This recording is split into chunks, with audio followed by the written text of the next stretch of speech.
36 лева. Точно толкова струва поредната успешна предизборна кампания за новия стар кмет на плевенското село Буковлък.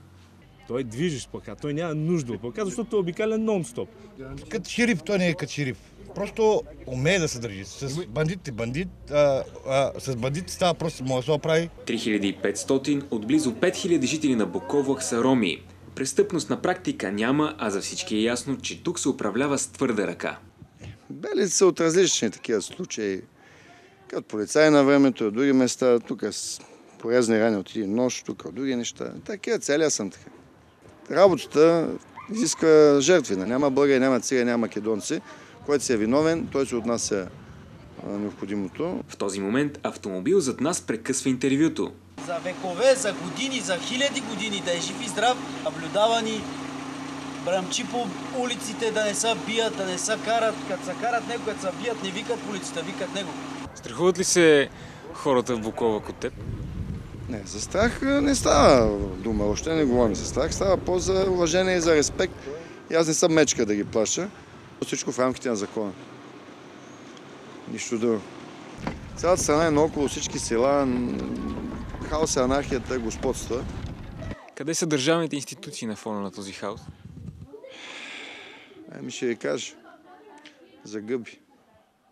Миналата неделя, докато Росен Русанов печели третия си мандат, в околните на Плевен села десетки неправителствени организации следят за честността на изборите. Някои от тях виждат смущаващи страни в работата на кмета шериф.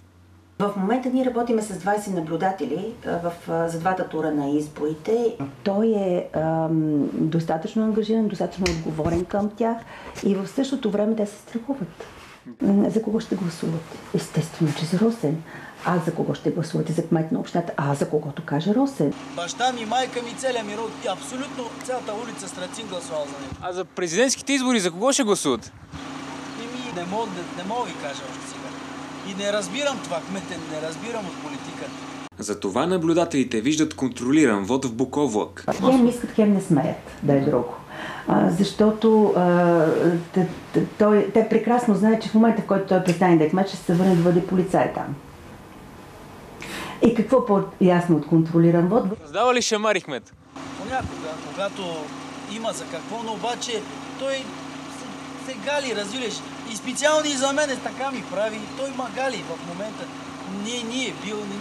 Преди да беше кмет, той беше квартален на село Буковлък и също си гледаше работата човека.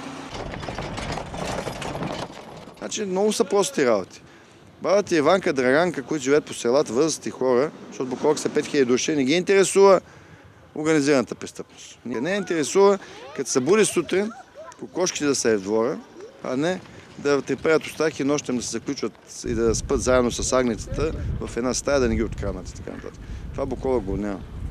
В Буковлък хората, как викат възрастни жени, не спят без гащите. Работещ или прекалено суров, моделът Буковлък ще продължи да съществува поне още 4 години.